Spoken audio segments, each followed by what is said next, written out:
أعوذ بالله من الشيطان الرجيم بسم الله الرحمن الرحيم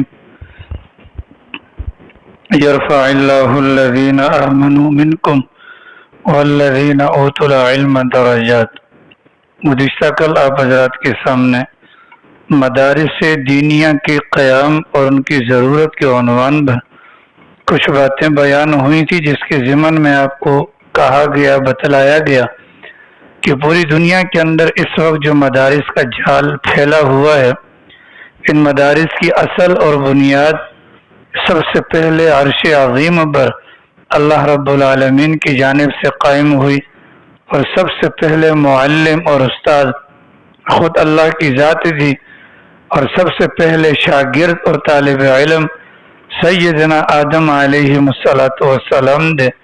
حضرات انبیاء کرام نے حضرت آدم علیہ السلام کے ذریعے سے جو علم سیکھا اسے علم الہی کہا جاتا ہے، اور حضرات انبیاء کرام نے اسی علم الہی کی بنیاد پر اپنی قوموں کے اندر آ کر ان کو اس بات کا پابند بنایا کہ ہمیں اللہ نے جو علم دیا ہے اس علم کی پیروی کے نتیجے میں دین اور دنیا اور آخرت دونوں جہاں کی کامیابی ہے، اس لیے ہماری اتباع کرو، ہمارے پیچھے چلو اور ہماری بات کو مانو۔ اللہ تعالیٰ نے قرآن کریم کے اندر آپ نے مطالعے کے دوران، درس کے دوران پڑھا ہوگا، سنا ہوگا کہ صرف پہلے سپارے کے اندر 3 مقامات پر اللہ تعالیٰ نے بنی اسرائیل کو بطور خاص مخاطب کیا، یا بنی اسرائیل، اے بنی اسرائیل، اذکروا نعمتی التی انعمت علیکم، اور نعمتوں کو یاد کرو جو میں نے تم پر کی تھی، وانی فضلتکم علی العالمین، اور اس بات کو بھی یاد کرو کہ میں نے تم کو اس وقت، یعنی جس وقت تم موجود تھے، تمام جہان والوں پر فوقیت ادا کی۔ حضرات انبیاء کرام یا بنی اسرائیل کا جو تذکرہ یہاں پر ہے، ان پر کون سی نعمتیں ہوئی تھی؟ تو علماء نے لکھا ہے کہ اللہ تعالیٰ نے ان کو دین اور دنیاوی ہر لحاظ سے ان کو فوقیت دی تھی، اور ان کے اندر اللہ تعالیٰ نے ہزاروں کی تعداد میں انبیاء کرام کو مبعوث کیا، اور ان کے اندر بڑے بڑے علماء پیدا ہوئے، اور ان کے اندر اللہ تعالیٰ نے طاقت اور قوت بھی رکھی، اللہ نے نسلوں کو بھی آباد کیا، اور ان کے اندر اللہ رب العالمین نے مال کی فراوانی بھی رکھی۔ لیکن یہ ظالم ایسے تھے، باوجود ہے کہ ان کے پاس مدارس بھی تھے، کتابوں کا علم بھی تھا، لیکن علم الہی ہونے کے باوجود اس سے فائدہ نہیں اٹھاتے تھے، اس علم الہی کی اتباع نہیں کرتے تھے، پیروی نہیں کرتے تھے، جس کا لازمی نتیجہ یہ نکلتا تھا کہ انبیاء کرام کو قتل کرتے، انبیاء کرام کو قید میں ڈال دے، انبیاء کرام کو لعن طعن کرتے، ان پر الزام تراشی کرتے۔ نتیجتاً انبیاء کرام اپنا وقت پورا کر کے دنیا سے چلے جاتے۔ اللہ کی ذات دوبارہ ان کو اس بات پر متوجہ کرنے کے لیے کہ تمہاری کامیابی علم الہی کے اندر ہے، مزید انبیاء کرام کو بھجواتے رہے، لیکن یہ ٹیڑھی قوم تھی، نہ یہ مانی اور نہ ان کو ماننا تھا۔ لہذا آج آپ دیکھ لیں کتنی بڑی قوم تھی، اور ہزاروں کی تعداد میں انبیاء کرام بھی ان کے اندر تھے، لیکن آج دنیا کے اندر اگر آپ کسی کو بنی اسرائیل کہہ دیں یا یہودی کہہ دیں تو گالی بن چکی ہے۔ اس کی بنیادی وجہ کیا ہے؟ ان کے سامنے 2 راستے تھے، ایک راستہ تھا علم کا اور ایک راستہ تھا مال کا، یعنی ایک ترقی کا راستہ علم کے ذریعے سے جا اور ایک ترقی کا راستہ مال و دولت کے ذریعے سے جا۔ ان بے وقوفوں نے علم الہی کو ٹھکرایا اور مال و دولت کے ذریعے سے اس جہاں کو آباد کرنے کے لیے کوشاں ہوئے۔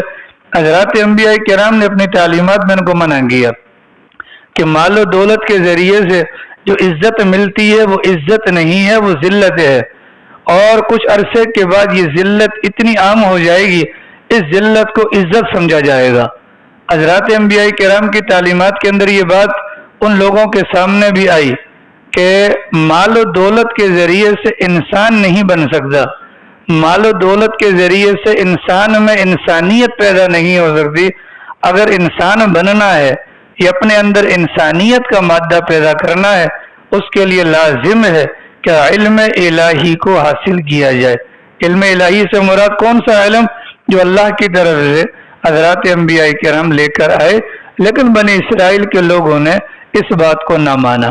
حضرت دانیال علیہ السلام ایک پیغمبر گزرے ہیں بنی اسرائیل کے، ان کے زمانے کے اندر بنی اسرائیل کی قوم عیش و عشرت کے اندر اتنی اندھی ہو چکی تھی کہ اللہ کا نام لینا تک گوارا نہیں کرتی تھی۔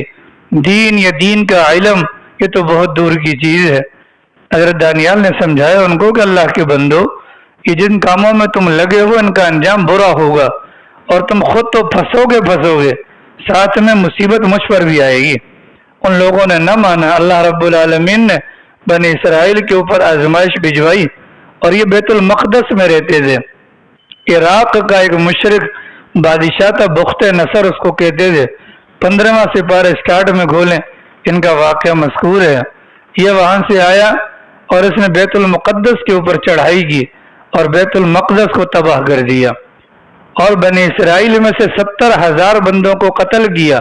ان کے جتنے بھی قیمتی مال و دولت، ہیرے جواہرات تھے، ان سب کے سب کو لوٹا، اور 70,000 کے لگ بھگ بنی اسرائیل کو بیڑیاں پہنا کر، غلام بنا کر اپنے ساتھ عراق لے گیا، اور وہاں لے جا کر ان کو جیلوں کے اندر بند کر دیا۔ چونکہ 70,000 بندے گرفتار ہوئے تھے، ان میں سے ایک حضرت دانیال علیہ السلام بھی تھے۔ انہوں نے اپنے ساتھ جو بنی اسرائیل قید میں آئے تھے ان سے کہا کہ ظالموں، میں نے تمہیں پہلے منع کیا تھا کہ یہ چیز تباہی کے دہانے پر پہنچائے گی، تم نے میری بات نہ مانی، خود تو پھنسے ہی پھنسے اور مجھے بھی ساتھ میں پھنسا دیا۔ اب جب مال و دولت چھن گیا، چونکہ مال و دولت سے نہ تو انسان بنتے ہیں اور نہ ہی انسانیت بنتی ہے، جب تک مال و دولت ہے تو چمک دھمک کی وجہ سے انسان فکر سے عاری ہوتا ہے۔ اب جب جیل کے اندر تھے، مشکلات کا سامنا ہوا، عیش اور عشرت کا دروازہ بند ہوا، ان سب نے توبہ کی اور حضرت دانیال علیہ السلام سے کہا ہم سے غلطی ہو گئی، آپ اللہ سے ہمارے حق میں استغفار کریں، آئندہ کے لیے ہم جو بات آپ کہیں گے وہ بات ہم پوری کریں گے اور آپ کے نقش قدم پر چلیں گے۔ حضرت دانیال سمیت جتنے بھی پیغمبر اس دنیا کے اندر آئے، ان کی یہ خاصیت تھی کہ ان کے دل نرم ہوتے تھے اور امت کے حق میں بڑے شفیق ہوتے تھے۔ حضرت دانیال علیہ السلام نے ان کے رونے دھونے کو دیکھا، ان کو دوبارہ ترغیب دی کہ چلو خیر ہے، جب تک جیل کے اندر موجود ہو یہیں پر رہ کر اللہ کو یاد کرنا شروع کر دو۔ جس رب کا نام تم بھلا بیٹھے تھے یا جس رب کو پہچاننے سے تم نے انکار کر دیا تھا، جیل کے اندر اللہ کا نام لینا شروع کر دو۔ اب چونکہ سارے کے سارے پھنسے ہوئے تھے، مجبور تھے، حضرت دانیال کی بات کو مانا۔ چند دن انہوں نے جیل کے اندر اللہ کو یاد کیا، چند دنوں کے اندر اللہ نے ان کے چہروں کو تبدیل کر دیا اور ان کے چہروں کے اوپر اللہ کے ذکر کا نور طاری ہو گیا، اور وہ جو جیل خانہ تھا وہ جیل خانہ خانقاہ یعنی ایک دین کے مرکز کی شکل اختیار کر گیا۔ اللہ کی شان یہ ہے کہ حضرت دانیال علیہ السلام کی تعلیمات پر ان لوگوں نے اندر عمل کیا تو اللہ نے دکھایا کہ وہ جو جیل کے اندر جتنے بھی حکام وغیرہ تھے وہ سارے بھی ان سے متاثر ہو گئے اور سارے ان کے عقیدت مند ہو گئے۔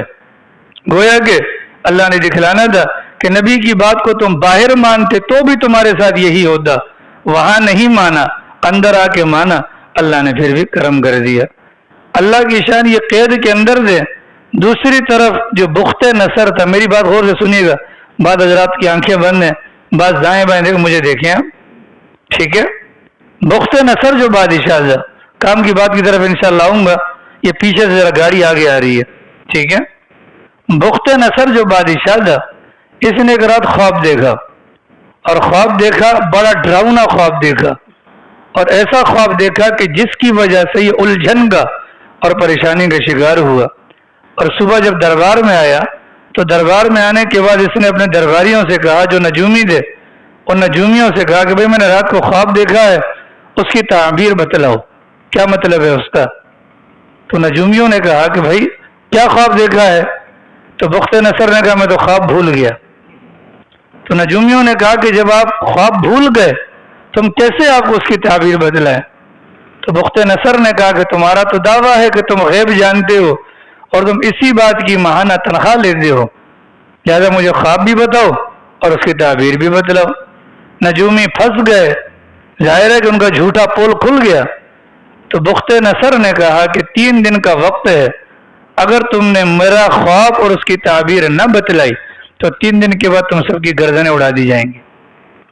ڈر گئے نجومی، دربار ختم ہوا، پورے کے پورے ملک کے اندر یہ خبر جنگل کی آگ کی طرح پھیل گئی کہ بادشاہ نے خواب دیکھا ہے، اور خواب اتنا ڈراؤنا ہے کہ بادشاہ الجھن کا شکار ہے، اور دوسری پریشانی یہ کہ بادشاہ خواب بھول گیا ہے، نجومیوں نے نہ بتایا تو گردن اڑا دی جائے گی۔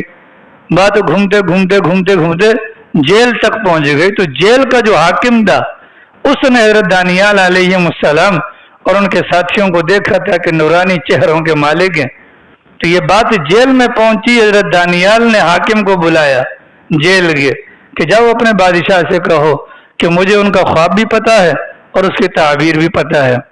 حاکم بھاگ گیا بخت نصر کے پاس اور کہا کہ ایک بندہ ہے جو قید میں ہے اور وہ آپ کی الجھن دور کر سکتا ہے خواب بتلا کر اور اس کی تعبیر بھی بتلا کر۔ بادشاہ بھی ذرا پریشان تھا، اس نے نہ آؤ دیکھا نہ تاؤ دیکھا، حاکم کو کہا جاؤ لے کر آؤ۔ حضرت دانیال علیہ السلام کو لینے کے لیے گئے تو حاکم سے، جو جیل کا حاکم تھا، حضرت دانیال نے کہا کہ میرے لے جانے میں تمہارا بھی فائدہ ہے میرا بھی فائدہ ہے، تم مجھے لے جاؤ گے، میں خواب بھی بتلاؤں گا، تعبیر بتلاؤں گا، بادشاہ کی الجھن دور ہوگی، تمہیں انعام مل جائے گا، یہ تمہارا فائدہ۔ میرا فائدہ کہ میں جاؤں گا اور بادشاہ کی الجھن کو دور کروں گا، اس کے نتیجے میں بادشاہ مجھے قید سے رہا کرے گا تو میرے ساتھ 70,000 بنی اسرائیلیوں کو بھی نجات مل جائے گی۔ حاکم وقت کے پاس پہنچے، بخت نصر کافر بادشاہ، اس کے دربار کا اصول تھا کہ جو بھی آئے گا پہلے سجدہ کرے گا۔ حضرت دانیال تشریف لائے اور سجدہ نہیں کیا اور ڈائریکٹ اسلامی طریقے کے مطابق السلام علیکم کہا۔ بادشاہ نے جب حضرت دانیال کو دیکھا تو فوراً اپنے تخت پر سے کھڑا ہوا اور حضرت دانیال کو اپنے برابر میں بٹھایا، اور اس کے بعد حاکم یعنی جیل کا حاکم تھا اسے بلوایا۔ حضرت دانیال کو اور جیل کے حاکم کو کمرے خاص میں لے کر گیا اور بخت نصر نے جیل کے حاکم سے کہا اگر خواب اور اس کی تعبیر صحیح نہ ہوئی سب سے پہلے تیری گردن اڑے گی، اور اگر خواب اور اس کی تعبیر سچ ہوئی تو تمہیں انعام دیا جائے گا۔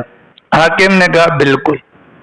حضرت دانیال کو قریب کیا بخت نصر نے اور کہا کہ جی بھیا آپ نے مجھے سجدہ نہیں کیا، تو چونکہ نبی ہے نا، نبی ان کو اللہ نے جو علم دیا ہوتا ہے اس علم کی بنیاد پر ان کی عقل بھی کامل ہو جاتی ہے۔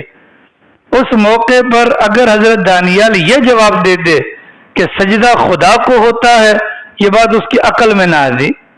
اس بنیاد پر حضرت دانیال نے جو جواب دیا وہ حکیمانہ جواب دیا۔ حضرت دانیال نے کہا کہ میں یہاں پر آیا ہوں تمہارا خواب اور اس کی تعبیر بتلانے، اگر میں تمہارے سامنے سجدہ کرتا ٹھیک ہے تو اس میں تمہارا بھی نقصان تھا اور اس میں میرا بھی نقصان تھا۔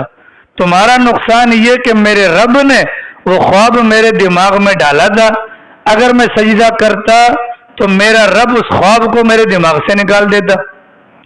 ٹھیک ہے، جب خواب دماغ میں نہ ہوتا تمہاری الجھن برقرار رہتی، تمہاری الجھن دور نہ ہوتی، تو تمہارا فائدہ تھا سجدہ نہ کرنے میں، اور میرا فائدہ اس اعتبار سے ہے کہ اگر میں سجدہ کر لیتا تو میرا رب نکال دیتا خواب کو اور اس کی تعبیر کو، اور میں تمہارے سامنے بتلا نہ سکتا تو میری گردن اڑا دیتے۔ تو سجدہ نہ کرنے میں تمہارا بھی فائدہ تھا اور میرا بھی فائدہ تھا۔ بخت نصر بادشاہ تھا، کچھ چول تو نہیں تھا، حیران رہ گئی حضرت کا جواب سن کر، اور اس نے کہا کہ میں نے واحد بندہ دیکھا ہے کہ جس کا رب اس کے سامنے موجود نہیں پر اس رب کا اس قدر خوف اس کے دل کے اندر موجود ہے۔ حضرات انبیاء کرام کو اللہ نے اس علم کی بنیاد عقل کامل دی ہوتی ہے۔ نبی کی ایک عقل ہوتی ہے اور ایک نبی پر وحی آتی ہے۔ اگر کسی معاملے میں نبی پر وحی نہ آئے تو نبی عقل کے مطابق فیصلہ کرتا ہے، اور تمام کے تمام انبیاء کرام صاحب عقل تھے، اور تمام کے تمام انبیاء کرام میں سے سب سے زیادہ عقل ہمارے پیغمبر کو اللہ نے دی تھی۔ چنانچہ ایک صحابہ سرکار سے کہا کہ یا رسول اللہ پڑوسی بہت تنگ کرتا ہے، کیا کروں؟ اللہ کے نبی نے فرمایا گھر بار کا سارا سامان آپ اپنے گھر کا نکالیں اور پڑوسی کے دروازے پر جا کر بیٹھیے، پڑوسی کے گھر دروازے پر جا کر بیٹھیے، اور جو بندہ بھی گزرے آپ کا سامان دیکھ کے اور آپ سے پوچھے کہ گھر کے اندر کیوں نہیں جاتے تو بتلانا کہ پڑوسی تنگ کرتا ہے۔ ان صاحب نے سرکار کی بات کو مانا، گھر کا سامان باہر نکال کر جب بیٹھ گئے، ہر آتا جاتا پوچھتا ہاں بھائی کیا مسئلہ ہے، تو وہ کہتے پڑوسی تنگ کرتا ہے، وہ لعنتیں دیتا۔ صبح سے لے کر شام تک اتنی لعنتیں پڑی کہ وہی پڑوسی شام کو آیا اور ان صاحب کا پاؤں پکڑا اور کہا کہ آئندہ کے لیے زندگی بھر آپ کو تنگ نہیں کروں گا۔ تو یہ اللہ کے نبی کا فیصلہ عقل کی بنیاد پر تھا، وحی کی بنیاد پر نہیں تھا۔ اسی طریقے سے غزوہ بدر کے موقع پر جب جاسوس پکڑ لیا، صحابہ نے خوب دھنائی کی اس کی، بتلا قافلے میں لوگ کتنے ہیں، وہ نہیں بتا رہا تھا۔ اللہ کے نبی کے کان میں خبر پہنچی، اللہ کے نبی نے بلایا اور اس سے پوچھا، اس نے نہیں بتلایا، تو سرکار نے یکدم بات گھما دی، اور بات گھماتے ہوئے اچانک سوال پوچھا، اچھا یہ بتلاؤ اپنا کھانے میں کیا تمہارے لیے پکتا ہے؟ تو کہا کہ گوشت۔ اس نے کیا کہا؟ گوشت۔ کہا اچھا روزانہ کتنے اونٹ کٹتے ہیں؟ کہا روزانہ 10 اونٹ کٹتے ہیں۔ کتنے کٹتے ہیں؟ 10 اونٹ کٹتے ہیں۔ سرکار نے صحابہ سے کہا اس کو چھوڑ دو، وہ جو مجمع آیا ہے وہ 1000 بندوں کا ہے، اس لیے کہ ایک اونٹ 100 بندوں کے لیے کافی ہو جاتا ہے۔ تو یہ پیغمبر کو اللہ نے عقل دی تھی۔ جواب سن کر بخت نصر بھی حیران ہوا اور اس کے بعد کہا کہ جی بتلائیے۔ اب وہ جو پورا واقعہ میں نے آپ کو سنایا نا، اس سنانے کا مقصد اب قریب آ رہا ہے، اللہ کرے آپ سن لیں، ٹھیک ہے؟ بادشاہ سلامت، آپ نے خواب کے اندر ایک بت دیکھا تھا، وہ بت اتنا بڑا تھا کہ مشرق سے لے کر مغرب تک، شمال سے لے کر جنوب تک پوری کی پوری کائنات میں پھیلا ہوا تھا۔ بادشاہ نے کہا بالکل، اور اس کا جو سر تھا وہ آسمان پر تھا اور اس کے پاؤں زمین پر تھے۔ کہا بالکل۔ اچھا بادشاہ سلامت، اس کا جو سر تھا وہ سونے کا تھا؟ کہا بالکل۔ اس کا جو باقی وجود تھا وہ چاندی کا تھا؟ بالکل، ٹھیک ہے۔ اس کا جو پیٹ تھا وہ پیتل کا تھا؟ بالکل۔ اور اس کی جو رانیں تھیں وہ تانبے کی تھی؟ کہا بالکل۔ اور ان کی جو پنڈلیاں تھی، ٹانگوں کے نیچے والا حصہ، وہ لوہے اور شیشے کا تھا؟ بالکل۔ اور پاؤں جو تھے وہ مٹی کے تھے؟ کہا بالکل۔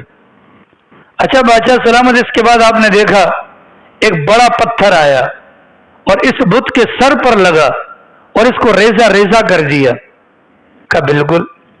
کہ ریزہ ریزہ کرنے کے بعد آپ نے دیکھا کہ وہ چیزیں جو تھوڑی دیر پہلے بت کے جسم پر چمک رہی تھی، سونا، چاندی، تانبا، پیتل، لوہا، شیشہ، الگ الگ، وہ پتھر لگنے کے بعد یہ ساری آپس میں گھل مل گئیں؟ کا بالکل۔ کہ پھر آپ نے دیکھا ہوگا کہ وہ پتھر جو اوپر سے نیچے آ کر گرا وہ پوری کی پوری دنیا کے اندر پھیل گیا؟ کا بالکل۔ بالکل تم نے صحیح بتلایا۔ اب اس کے بعد دانیال علیہ السلام نے فرمایا وہ جو سونے والا سر تھا نا، وہ جو سونے والا سر تھا وہ آپ ہیں، اور سونے والے سر سے مراد یہ ہے کہ آپ کی بادشاہت میں آپ کی قوم سب سے زیادہ مالدار ہے، تہذیب یافتہ بھی ہے، عیش و عشرت کے اندر زندگی گزار رہی ہے۔ نیچے والا دھڑ جو چاندی کا تھا، جب آپ مر جائیں گے اور حکومت آپ کے بیٹوں کے پاس آئے گی تو جیسے سونے کے مقابلے میں چاندی کی قیمت کم ہے، جب آپ کے بیٹے مسند پر آ کر بیٹھیں گے آپ کی قوم کی حالت بھی کم ہو جائے گی۔ آپ نے جو پیتل دیکھا تھا، پیتل والا اس کی طرف اشارہ تھا کہ حجاز کے اور شام کے لوگ، یہ ساری کی ساری قومیں یہاں پر آباد ہوں گی۔ آپ نے جو تانبے والے رانے آپ نے دیکھی تھی، اس سے مراد مغربی سائڈ پر بسنے والے افراد ہیں، ٹھیک ہے۔ اوپر سے جو پتھر آ کر لگا تھا وہ پتھر محمد الرسول اللہ صلی اللہ علیہ وسلم کی ذات ہے، جو آئے گی، آنے کے بعد ان تمام کی تمام چیزوں کو ختم کر دے گی۔ چنانچہ جب رسول اکرم صلی اللہ علیہ وسلم دنیا کے اندر تشریف لائے، اس وقت عرب کے اندر بلکہ پوری دنیا کے اندر یہ ایک آواز لگائی جاتی تھی، کالا گورا، اعلیٰ نسل، ادنا نسل، امیر غریب. لیکن جب سرکار تشریف لائے تو سرکار نے سب سے پہلے کیا اعلان فرمایا؟ ان اکرمکم عند اللہ اتقاکم، کہ کسی کالے کو گورے پر، عربی کو اجمی پر کوئی فوقیت نہیں. اگر کوئی احترام کے لائق ہے تو وہ ہے جو تقوی کی بنیاد پر ہے. خواب کی تعبیر پوری ہو گئی. اللہ کے نبی علیہ السلام کو اللہ نے دنیا میں مبعوث فرمایا جس جگہ پر، اس جگہ کو عرب کی سرزمین کہتے تھے اور وہ جاہلیت کا زمانہ تھا. سرکار ایسے علاقے کے اندر مبعوث ہوئے کہ جس علاقے پر دنیا کی کافر حکومتیں بھی حکومت نہیں کرنا چاہتی تھی. اب اللہ کو تو پتا تھا کہ ان کی برائیوں کو ختم کیسے کرنا ہے، لہذا سرکار پر جو سب سے پہلی وحی نازل ہوئی وہ اقرا. وہ کیا تھی؟ اقرا. وہ کیا تھی؟ اقرا. اقرا کا مطلب کیا ہے؟ پڑھیے. اقرا کا مطلب کیا ہے؟ گویا کہ سب سے پہلا پیغام پیغمبر کو دیا گیا. اگر اس معاشرے کے اندر انقلاب برپا کرنا چاہتے ہیں، ان کو تعلیم کی طرف لے کر آئیے. ان کو تعلیم کی طرف لے کر آئیے. اقرا، تعلیم حاصل کیجئے، آپ پڑھیے. اب یہ جو علم ہوتا ہے نا، علم کا مطلب ہم بیان کیا کرتے ہیں؟ علم کا مطلب جاننا. اگر یہ خالی جاننے کی حد تک بات کریں تو دنیا میں ہر بندہ جانتا ہے، دنیا میں ہر بندہ جانتا ہے. لیکن خالی جاننا یہ انسان کو تبدیل نہیں کرے گا یا معاشرے کو تبدیل نہیں کرے گا جب تک کہ اس کے ساتھ ہم پہچاننے کا لفظ شامل نہیں کر لیں گے. اب جاننے کا تو آپ کو بھی معلوم ہے نا، جاننے کا آپ کو بھی معلوم ہے نا، کیا اچھا کیا برا سب کو معلوم ہے. لیکن لفظ سے علم کا خالی مطلب جاننا لیں گے تو پھر تو کہانی ختم ہو جائے گی. لیکن اگر علم کا مطلب جاننا اور حال کے امر کو پہچاننا والا مطلب لیں گے، اس صورت میں ہمارے اندر انقلاب پیدا ہو جائے گا اور ہمارے اندر کی برائیاں ختم ہو جائیں گی. اللہ کے نبی وہاں سے یہ پیغام لے کر آتے ہیں اور 13 سال تک حضرات صحابہ کرام کو دار ارقم کے اندر یہی بات سکھلائی جاتی ہے. کیا؟ ان کو بتلایا بھی جاتا ہے اور ان کو اللہ کی پہچان کروائی جاتی ہے. 13 سال کے اندر کیا پہچان ہوئی کہ جب مکہ مکرمہ چھوڑ کر مدینہ الرسول کے اندر جاتے ہیں تو وہ 313 جن پر ماقبل میں محنت ہو چکی تھی وہ اللہ کو پہچان چکے تھے، لہذا ان کو ڈر کسی بات کا نہیں تھا. 1000 بندوں کا مقابلہ کرنے کے لیے تیار ہو گئے. اگر علم کا مطلب خالی جاننا ہوتا تو کوئی ایک بھی صحابی میدان کے اندر نہ جاتا. لیکن پہچان گئے نا خدا کو کہ بھئی ہم خدا کے لیے نکلے ہیں تو خدا ہمیں بچائے گا، وہی ہماری حفاظت کرے گا. تو علم کے ذریعے سے پہچان آ گئی. جب وہ پہچان آ گئی تو پھر وہ زمانہ جس کو 13 سال پہلے تک زمانے جاہلیت یا دور جاہلیت کہا جاتا تھا، اس علم کی بنیاد پر اس زمانے کو خیر القرون کا لقب دے دیا گیا، یعنی بہترین زمانہ. آ رہی سمجھ رہی میں؟ تو یہ انقلاب کیسے آیا؟ تعلیم کے ذریعے سے آیا. انقلاب کیسے آیا؟ تعلیم کے ذریعے سے. اب کسی کے ذہن میں آ سکتا ہے کہ بھیا مان لیتے ہیں کہ آپ نے دیکھا ہوگا اسکولوں کے باہر بھی لکھا ہوتا ہے اقرا بسم ربک الذی خلق. اقرا اپنا دار الاطفال، نور الاطفال، فلانا کھوتت الاطفال، ہاں سارے کھلے ہوتے ہیں. لفظ اقرا تو ہوتا ہے، اس لفظ اقرا کو دے کر ہم احترام کرتے ہیں کہ جی یہ لفظ قرآن سے لیا گیا ہے اور اس کے اندر قرآنی تعلیمات ہوتی ہوں گی. لیکن آپ اندر گھس کر دیکھتے ہیں تو وہ اس بات پر زور لگاتے ہیں کہ نبی پر جو پہلی تعلیم، پہلی وحی تعلیم کی آئی تھی وہ ہماری 4 دیواری کے اندر سکھائی جاتی ہے، جبکہ حقیقت یہ ہے ان 4 دیواریوں کے اندر سائنس کی تعلیم دی جاتی ہے، ٹیکنالوجی کی تعلیم دی جاتی ہے. تو سائنس کی، ٹیکنالوجی کی جو تعلیم ہے اس تعلیم کا انکار نہیں، لیکن رب نے جس تعلیم کو انقلاب کا ذریعہ بتلایا ہے وہ تعلیم ہے جو تعلیم حضرات انبیاء کرام اللہ سے لے کر آئے ہیں، اور وہ تعلیم ہے قرآن کی اور وہ تعلیم ہے حدیث کی. ٹھیک ہے؟ اسکول کی تعلیم کا انکار نہیں، اس کو سیکھا جائے، لیکن جس تعلیم پر انقلاب برپا ہونا ہے یا معاشرے کے اندر تبدیلی آنی ہے، اس سے مراد کون سی تعلیم ہے؟ وہ دین کی تعلیم ہے. اس سے مراد کون سی تعلیم ہے؟ دین کی تعلیم ہے. اگر دین کی تعلیم ہوگی تو معاشرے کے اندر ایک تبدیلی آئے گی اور انقلاب برپا ہو جائے گا۔ آج مدارس الحمدللہ موجود ہیں، دین کے ادارے ہیں، ان کے اندر سیکھنے والے نہیں ہیں، ان کے اندر جانے والے، محبت کرنے والے، تعاون کرنے والے موجود نہیں ہیں۔ مدارس میں نہیں جائیں گے، کیوں نہیں جائیں گے بھیا؟ کہ جی یہاں پر تعلیم صحیح نہیں ہوتی۔ جناب پہلے آپ خود تعلیم یافتہ ہوں، پھر اس کے بعد صحیح یا غلط کا فیصلہ کریں۔ کیا کوئی ایسا مدرسہ ہے کہ جس میں 40 پاروں کا قرآن ہو یا 20 پاروں کا قرآن ہو؟ کیا کسی ایک مدرسے کے اندر بھی سرکار کو معاذ اللہ کمی کے ساتھ، زیادتی کے ساتھ یاد کیا جاتا ہو؟ ایسا تو نہیں ہے نا۔ تو مدارس کے اندر جو تعلیم ہے نا، وہ وہی تعلیم ہے جو رسول اللہ سے آئی ہے، جو حضرات صحابہ کرام نے ہمیں پہنچائی ہے۔ اب ضرورت اس بات کی، اگر میں اور آپ چاہتے ہیں کہ یار کوئی سدھار آ جائے، اس کے لیے لازم ہے کہ علم کی اہمیت کو جان کر اپنے گھر والے، اپنی اولاد، بھلے وہ مرد ہوں یا عورت، ان کو دین کی تعلیم کے لیے فارغ کیا جائے، ان کو دین کی تعلیم کے لیے فارغ کیا جائے۔ آپ میں سے ہر ایک بندے کو پتہ ہوگا کہ دن اور رات کے اندر 5 نمازیں فرض ہیں، پتہ ہے، علم ہے نا، لیکن نماز کے بارے میں پہچان ہے نہیں ہے، ہے نہیں ہے۔ آج فجر کی نماز کس کس نے پڑھی ہے؟ الحمدللہ، ہاتھ کھڑے کرو، جھوٹ نہیں بولنا، ٹھیک ہے؟ اب حالانکہ پتہ یہاں سے لے کر یہاں تک سب کو ہے کہ یار فجر کے اندر پہلی نماز کون سی ہے؟ دن کی ابتدا میں فجر ہے، نہ پڑھنے والا جہنم میں جائے گا۔ ایسا ہے کہ نہیں؟ ایسا ہے کہ نہیں؟ لیکن اس کے باوجود نہ پڑھنے کی وجہ ہمیں پہچان نہیں ہے کہ یار واقعی جائیں گے بھی کہ نہیں جائیں گے۔ یہ فائدہ ہوتا ہے۔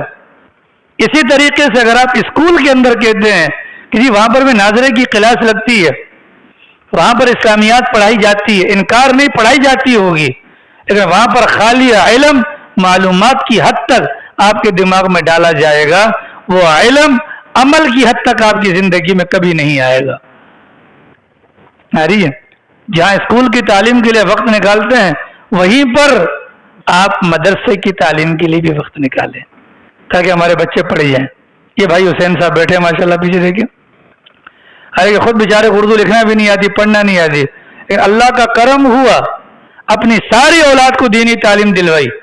آج لیاری کے اندر اگر جن کو میں جانتا ہوں، ان میں سے واحد گھرانہ ہے جس میں 100% شرعی پردہ ہوتا ہے۔ یہ کس بنیاد پر ہوا؟ کیا شرعی پردہ کرنے کے بارے میں علم مجھے نہیں ہے، لیکن کیا میں شرعی پردے پر اپنی ماں کو، بہن کو، بیوی کو، بیٹی کو لاتا ہوں؟ نہیں لاتا۔ ارے سمجھ رہی میں، ایک علم اور ایک علم کے بعد جاننا نہیں، پہچاننا۔ جب تک پہچان والی صفت نہیں آئے گی، اس وقت تک ہماری کیفیت تبدیل نہیں ہوگی۔ ارے سمجھ رہی میں، انکار کسی بات کا نہیں ہے، لیکن ضرورت اس امر کی ہے کہ اپنے بچوں کو مدارس کی راہ دکھلائیں، اپنے بچوں کو مدارس کی راہ دکھلائیں۔ پھر بچوں میں سے کون سے بچے کو؟ وہ بچہ جو آپ سمجھتے ہو کہ یار یہ کسی قابل ہے، کسی لولے کو، کسی لنگڑے کو، کسی کانے کو، کسی بھینگے کو، کسی چھوٹے قد والے کو، جو دنیا کے کسی کام کا نہ ہو، اس کو مدرسے مت بھجوائیے گا۔ آپ اللہ کے دین کے لیے اپنے لخت جگر میں سے اس کا انتخاب کریں۔ جو بچہ آپ کا ماشاءاللہ قد اچھا نکال لے، ذرا پھرتیلا ہو، دماغ تیز، آپ اس کو فوج میں بھجواتے ہیں، آپ اس کو انجینئرنگ کرواتے ہیں۔ اور جو بالکل لل قسم کا ہو کہ جس کو گھر کے اندر بھی ماں کہتی ہو اللہ کرے یہ نہیں آئے، اس کو مدرسے میں بھجواتے ہو، یہ غلط ہے۔ یہی حال بچیوں کا بھی ہے۔ بچوں کی تعلیم یا بچیوں کی تعلیم کے اندر اس قرآن کے لیے، اس دین کے لیے ایسے اپنے اولاد میں سے ایسے بچوں کا انتخاب کرے جو واقعتاً قرآن و سنت کو لیں اور ہمارے لیے صدقہ جاریہ بنے۔ آ رہی سمجھ میں؟ اب یہاں سے لے کر یہاں تک ارادہ ہے انشاءاللہ بچوں کو ڈالیں گے مدارس میں۔ ہاں ہاتھ کھڑے کر لو، ہاں ٹھیک ہے۔ اگر اتنے لوگوں نے اپنے بچے ڈال دیے اور اتنے حافظ اگر لیاری کے اندر آ گئے نا، خدا کی قسم اللہ لیاری کو تبدیل کر دے گا۔ آ رہی ہے؟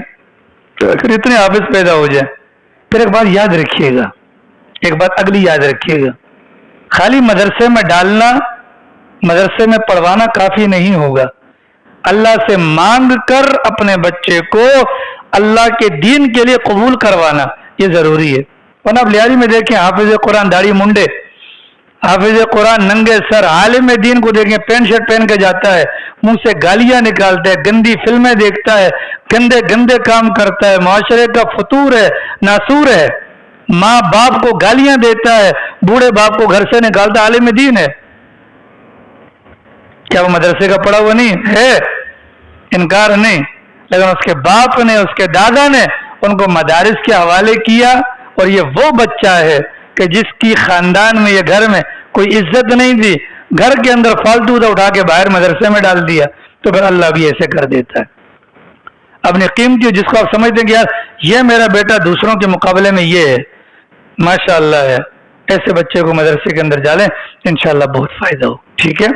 دوسری بات بھیا، جو بڑے ہیں ماشاءاللہ، جو کہتے ہیں ہماری زبانیں موٹی ہو گئی ہیں، اب تو ہم پوتوں والے ہو گئے، تو دین کے معاملے میں شرمانے کی ضرورت نہیں.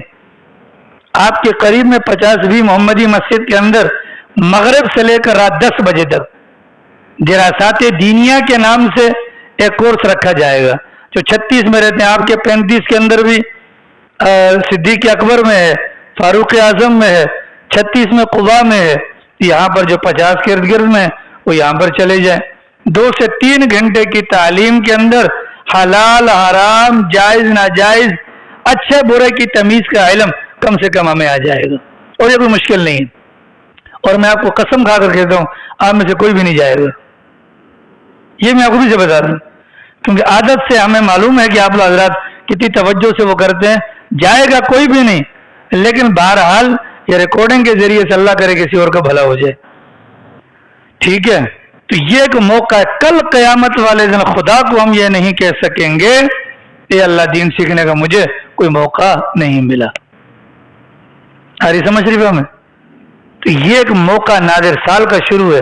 پھر جب آپ جماعت میں جاتے ہیں، وہاں پر جا کر توبہ کرتے ہیں، اللہ ایک مرتبہ مقام پر چلے جائیں، انشاءاللہ تو دین کی تعلیم حاصل کریں گے، وہ سال کا بیج ہوتا ہے.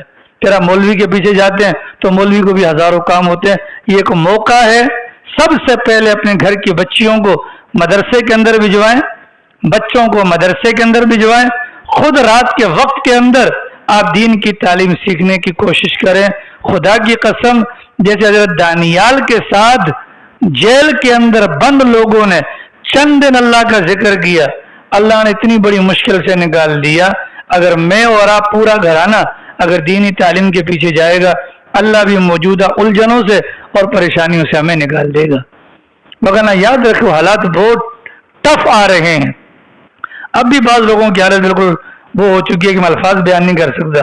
اگر تھوڑی اور سختی آ گئی تو معاذ اللہ یہ تو کل میں کفر پڑھ لیں گے. ٹھیک ہے. اس وقت جو ٹائٹ کنڈیشن چل رہی ہے مالی اعتبار سے، اس اعتبار سے، اس اعتبار سے، ہر اعتبار سے، اس وقت ضرورت ہے کہ جیسے بنی اسرائیلی بامر مجبوری جن پر آئے، پر اللہ نے پھر بھی قدر کی ان کی. ہم تو نبی کی امتی ہیں، اگر ہم بھی بامر مجبوری ہی صحیح اگر اپنی جان یا اپنی دنیا کے لیے آخرت کے لیے کر لیں، انشاءاللہ ہمیں بڑا فائدہ ہوگا. ٹھیک ہے بھیا. دوسری بات، تیسری بات، علم ایک نور ہے. علم کیا ہے؟ ایک نور ہے. اور نور کہاں کام آتا ہے؟ جب اندھیرا ہوتا ہے. ہمارا ایک سفر وہ ہے جو عالم ارواح سے چلا، وہ رب نے ہمیں دنیا تک پہنچا دیا.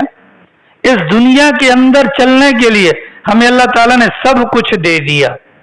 یہاں پر آنکھوں کی بینائی سے ہم چل پڑتے ہیں، ہاتھوں کو پکڑ کر سہارا لگا کر چل پڑتے ہیں، لیکن جب ہم نے قبر میں جانا ہے تو یہاں سے ہمارا سفر ختم نہیں ہوگا. وہ سفر جو عالم ارواح سے شروع ہوا ابھی بھی چل رہا ہے، قبر میں بھی چلے گا. اب جو قبر میں سفر چلے گا اس کے لیے روشنی کی ضرورت ہے، اور وہ روشنی حاصل ہوگی علم کے ذریعے سے. ٹھیک ہے. پھر حشر تک جائیں گے. اٹھائیے سورۃ الواقعہ کے بعد سورۃ الحدید. ایمان والے اپنی روشنی میں چلیں گے تو منافق کیا کہیں گے؟ تھوڑا ہماری طرف مڑو نا، تھوڑا آہستہ ہو جاؤ نا، تھوڑا ہمارے قریب آ جاؤ نا، تاکہ تمہارے نور کے اندر ہم بھی چلے جائیں. اس موقع پر ایمان والے کیا کہیں گے؟ یہ نور یہاں سے نہیں ملے گا، اس نور کے لیے تمہیں پیچھے جانا ہوگا، مطلب دنیا میں پلٹ کر. تو جیسے وہ افسوس کریں گے، پلٹ کر نہیں آ سکیں گے، اللہ نہ کرے ہمیں بھی افسوس کا سامنا نہ ہو. تو یہ روشنی ہے قبر کے اندر، پھر حشر تک پہنچیں گے. سرکار وہ سامنے کھڑے ہوں اگر اور اندھیرا ہو تو کیا ہم سرکار تک پہنچ پائیں گے؟ اس کے لیے ضرورت ہے روشنی کی.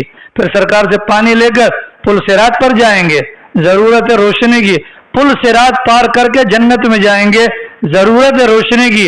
اور پھر جنت کے اندر بھی روزانہ کی بنیاد پر جو ہماری ترقی ہوگی اس میں بھی ضرورت ہوگی روشنی کی.